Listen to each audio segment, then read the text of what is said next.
함께 오늘 주신 말씀 보도록 하겠습니다. 오늘 말씀은 느헤미야 6장 5절에서 9절입니다. 한 목소리로 봉독하겠습니다. 산발랏이 다섯 번째는 그 종자의 손에 봉하지 않은 편지를 들려 내게 보냈는데 그 글에 이르기를 이방 중에도 소문이 있고 가슴으로 말하기를 너와 유다 사람들이 모반하려 하여 성벽을 건축한다 하나니 내가 그 말과 같이 왕이 되려 하는도다. 또 내가 선지자를 세워 예루살렘에서 너를 들어 선전하기를 유다에 왕이 있다 하게 하였으니 지금 이 말이 왕에게 들릴지라. 그런즉 너는 이제 오라 함께 의논하자 하였기로 내가 사람을 보내어 이르기를 내가 말한 바 이런 일은 없는 일이요 내 마음에서 지어낸 것이라 하였나니 이는 그들이 다 우리를 두렵게 하고자 하여 말하기를 그들의 손이 피곤하여 역사를 중지하고 이루지 못하리라 함이라. 이제 내 손을 힘있게 하옵소서 하였노라. 아멘. 이 시간 신승미 전사님 나오셔서 함정이란 제목으로 말씀 증거해 주시겠습니다.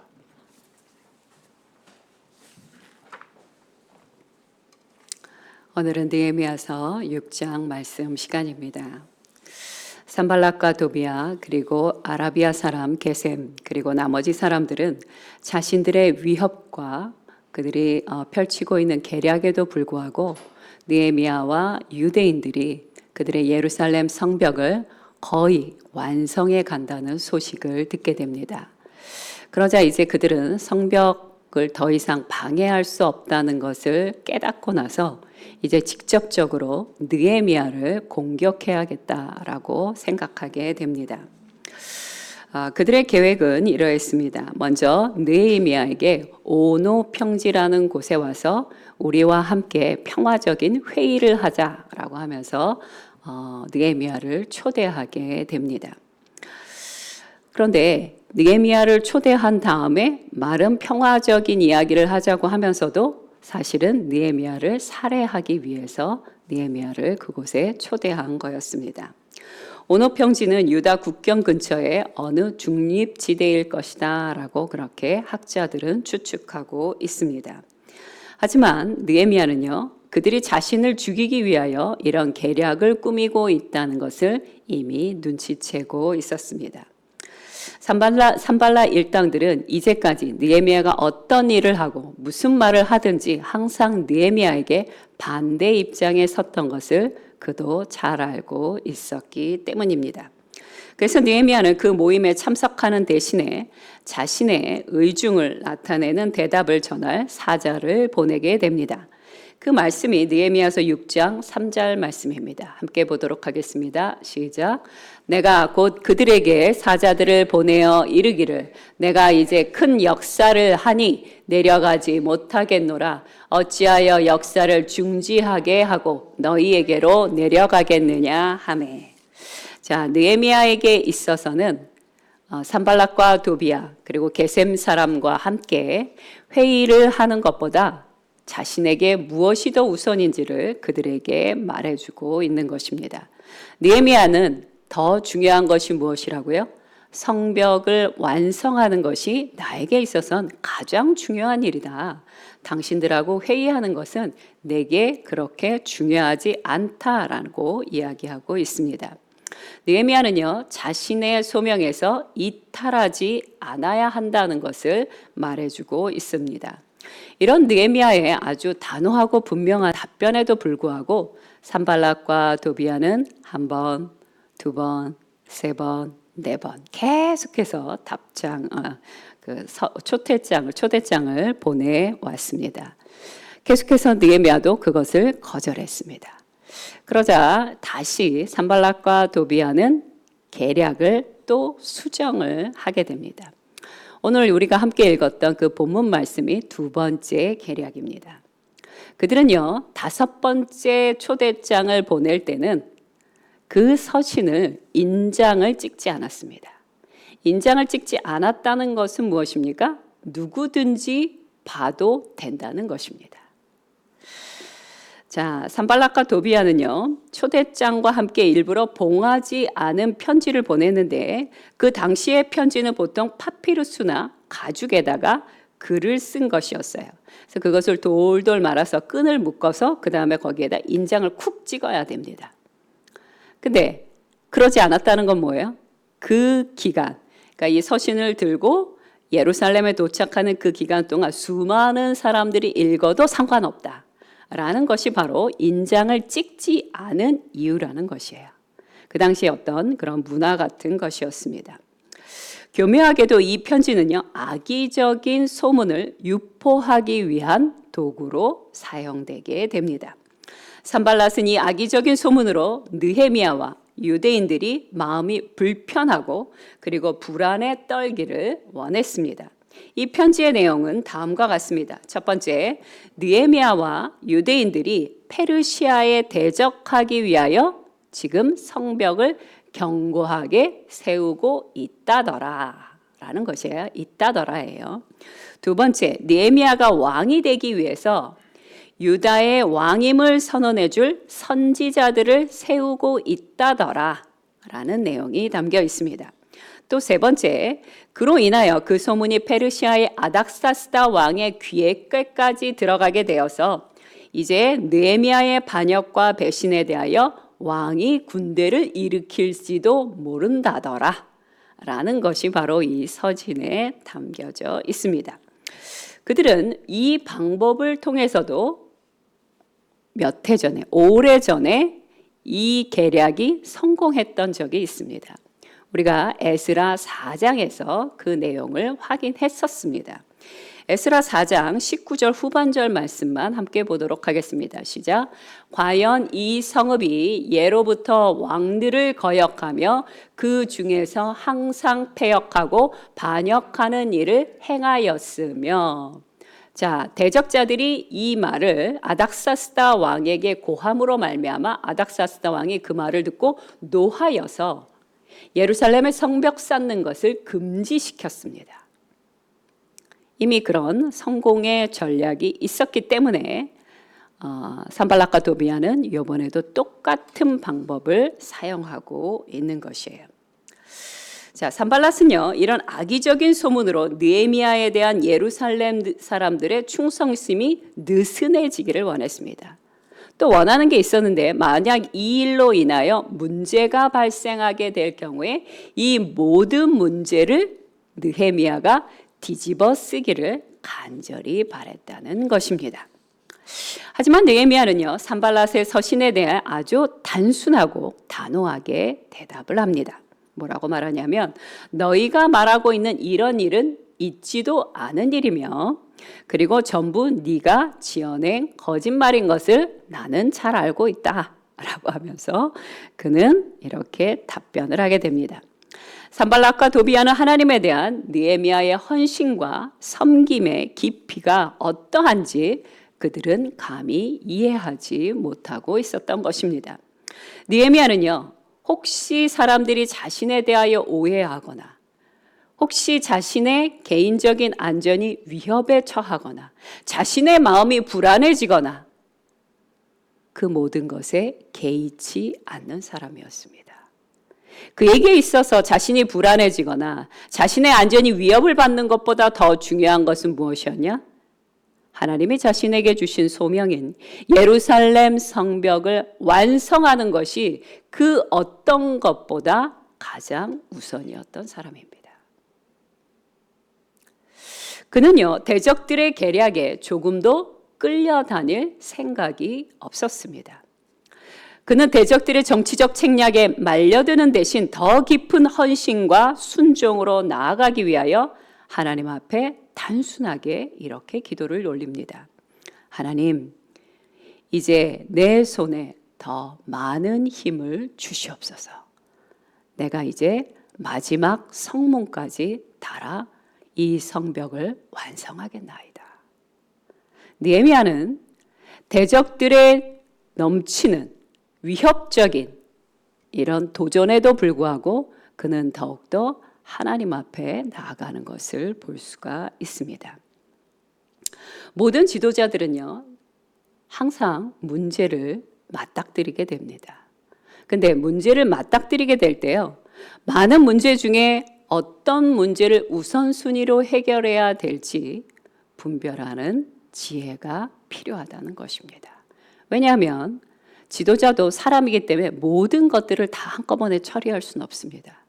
그러니 10개의 문제 중에 1, 2번을 먼저 할 것인지 7, 8번을 먼저 할 것인지 우선순위를 정하고 나머지는 무시할 수밖에 없다는 것입니다. 자, 이제 느헤미야는요, 자신이 겪었던 또 한 번의 함정에 대해서 우리에게 이야기해 줍니다.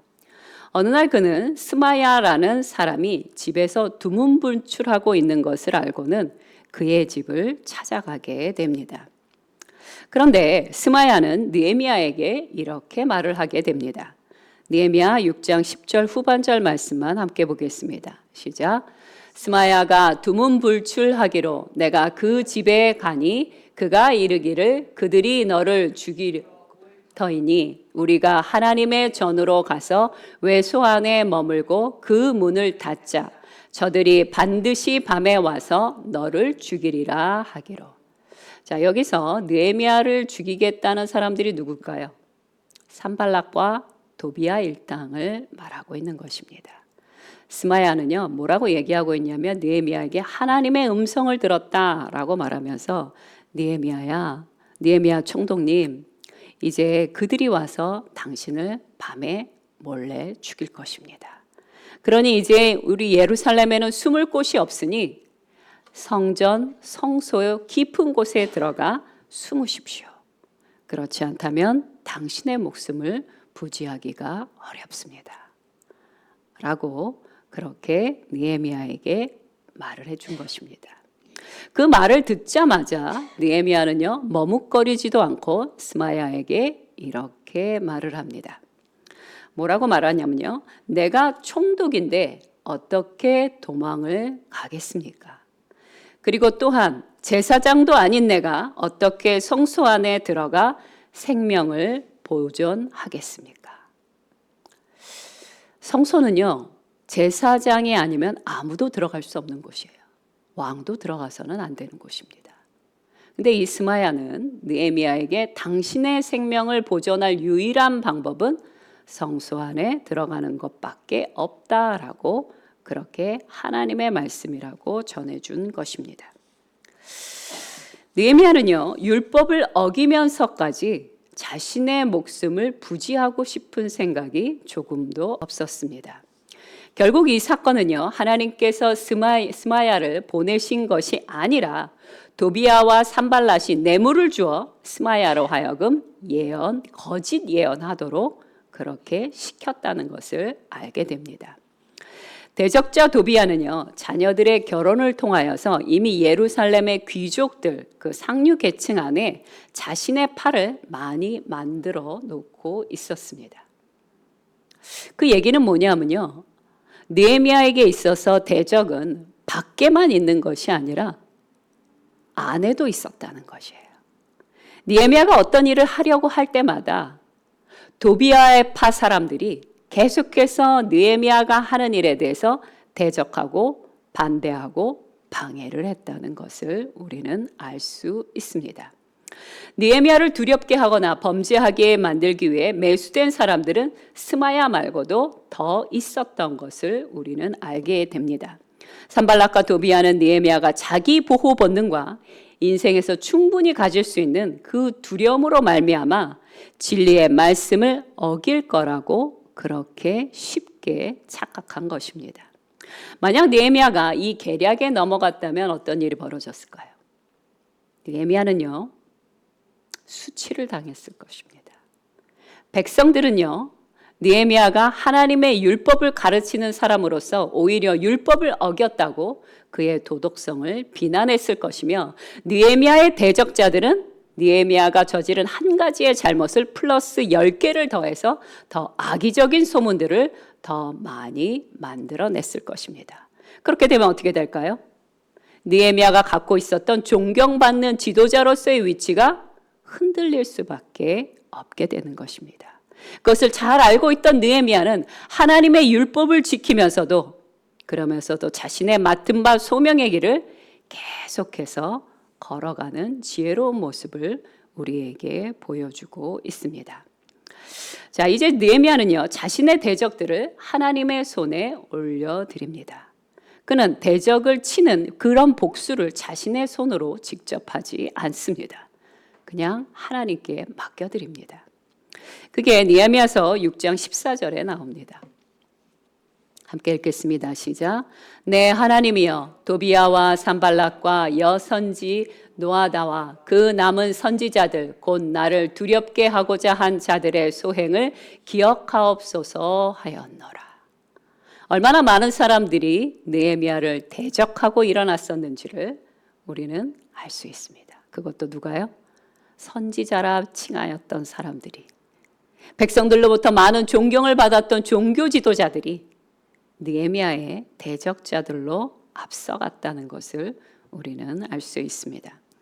느헤미야는 예루살렘 외부와 내부에서 자신을 해하려는 사람들 속에서도 꿋꿋하게 계속해서 자신의 소명의 길을 걸어갔어요. 여러분, 예루살렘 성벽이 며칠 만에 완성된 줄 아세요? 52일 만에 완성이 됩니다.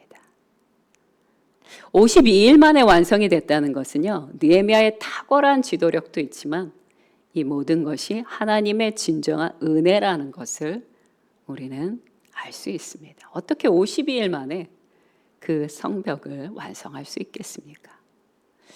이 성벽이 완성되고, 여러분이 그 영화 같은 데서 보셨죠? 성문. 그냥 우리나라의 이런 문이 아니에요. 아주 거대한 문이에요.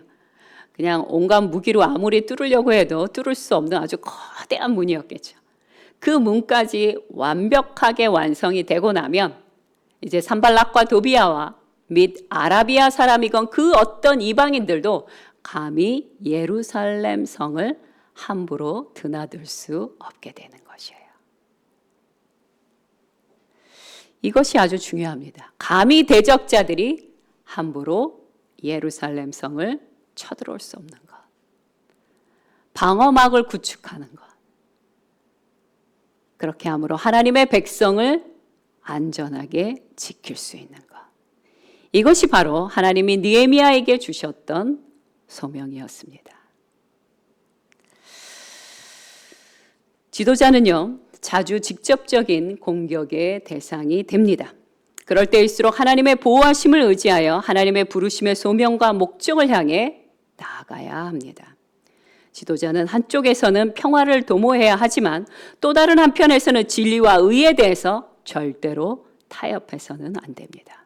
이 두 가지를 향해서 나아가는 것이 진정한 그리스도인 지도자들이 해야 할 일입니다. 자녀를 키울 때도 마찬가지입니다. 한 손으로는 자녀를 충분히 사랑해 주지만 또 다른 한 손으로는 곁길로 가거나 잘못된 길로 가는 것에 대하여 엄한 기준과 경계를 마련해 줘야 합니다. 왜 그래야 됩니까? 언젠가 부모의 곁을 떠나게 되는 날, 한 성인으로서 꿋꿋하게 살아가게 하기 위함이죠. 이것이 모든 부모님이건 선생님이건 어떤 지도자든 갖춰야 될 조건이라고 여겨집니다. 결론을 말씀드리겠습니다. 윈스턴 처칠은요, 세계 2차 대전 당시 전쟁을 성공적으로 이끌어 가기에는 불가능한 사람처럼 보였던 정치인 중에 한 명이었습니다. 히틀러가 폴란드를 침공하기 전 처칠의 정치 인생은 어땠냐면요, 거듭되는 실패가 계속됐습니다. 또한 처칠을 싫어하는 정치인들이 너무 많았어요.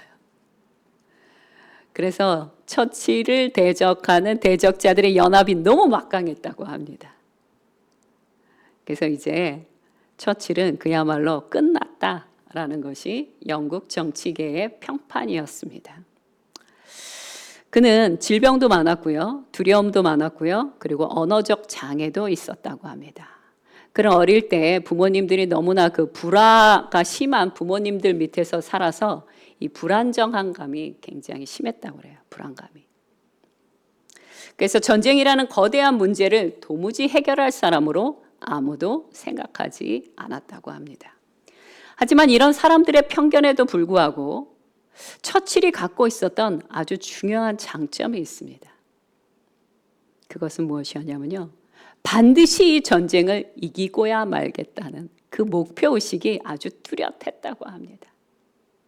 주변에 누가 뭐라고 말을 해도, 누가 반대를 해도, 정치로 막 그 전쟁 때문에 나타나는 수많은 피해가 어떠한 것이든 상관하지 않고, 그는 항상 이 전쟁을 이기기에 가장 좋은 방법들을 선택했고 그것에 헌신해 나갔다고 합니다. 이것이 바로 그가 갖고 있는 최고의 장점입니다. 힘든 환경이 닥칠수록 우리는 그 사람의 됨됨이를 더 확실히 분명하게 알 수 있습니다. 처칠은요, 두려움을 몰랐던 것이 아닙니다. 그가 왜 두려움을 몰랐겠습니까? 두려웠겠죠. 그런데 그는 두려움에 굴복하지 않은 것입니다. 그는 이렇게 말했다고 합니다. 여러분, 절대로 굴복하지 마십시오. 절대로 굴복하지 마십시오. 절대로. 중요한 것이든 사소한 것이든 큰 것이든 작은 것이든 명예로운 신념과 양식을 제외하고는 그 어떤 것에도 절대로 굴복하지 마십시오. 이런 분명하고 단순한 소명 덕분에 그는 2차 세계대전을 승리로 이끈 한 시대의 최고의 지도자라는 명예를 얻게 되었습니다. 느헤미야가 살았던 당시의 예루살렘도 오늘의 정치와 크게 다르지 않습니다. 사람들은요, 음모와 계략, 한편으로는 의로운 것 같은데 또 한편으로는 계략이 말도 못합니다. 또 굉장히 신앙이 좋은 것 같고 믿음이 좋은 것 같은데 또 한편으로는 위장된 신앙의 모습도 많이 보입니다. 또 편협함도 많이 보입니다. 이런 여러 가지가 뒤죽박죽 뒤범벅이 된 환경이지만 진정한 믿음의 지도자들이라면요, 하나님이 자신에게 주신 소명을 잊어버리지 않습니다. 느헤미야처럼 말이에요. 밖에서, 안에서 자신을 아무리 괴롭힌다 하더라도 포기하지 않습니다. 그리고 하나님이 내게 주신 그 소명을 향해 그냥 끝까지 완주해 나가는 것입니다. 그들은 포기하지 않아요. 아니, 포기할 수가 없습니다. 왜냐하면요, 그들의 용기는 자신을 부르신 하나님을 신뢰하는 그 확신 가운데 기반이 있기 때문입니다. 언제나 그렇듯 하나님을 신뢰하면 할수록 우리는 더 확실한 증거와 믿음으로 살아갈 수 있게 됩니다. 그리고 소명과 목적이 분명한 사람들은요, 어떠한 순간에도 인내할 수 있는 힘을 갖게 됩니다. 소명이 분명하지 않은 사람은요, 조금만 힘들어도 에이, 그만할래. 그런데 하나님을 정말 전심으로 사랑하고요, 하나님의 영광을 위해서 내가 이 생명을 바쳐도 아깝지 않다라고 여기는 사람은요, 어떤 어려움 속에서도 멈추지 않습니다. 두려움을 안 느끼는 사람이 있을까요? 아니요. 단 한 명도 없습니다. 누구나 다 중간에 포기하고 싶습니다. 그러나 하나님으로부터 받은 그 소명을 중요하게 여긴 사람들은요, 그것이 아무리 사소한 일이라도 절대 포기하지 않아요. 저는 능력이 없어서 이런 말도 하지 않습니다. 하나님의 일은 내 능력으로 하는 것이 아니고 내 지혜나 지식으로 하는 것이 아니고 주께서 공급해 주시는 힘으로 이루어지기 때문입니다. 그러므로 하나님의 종들은 중도에 포기하지 않습니다.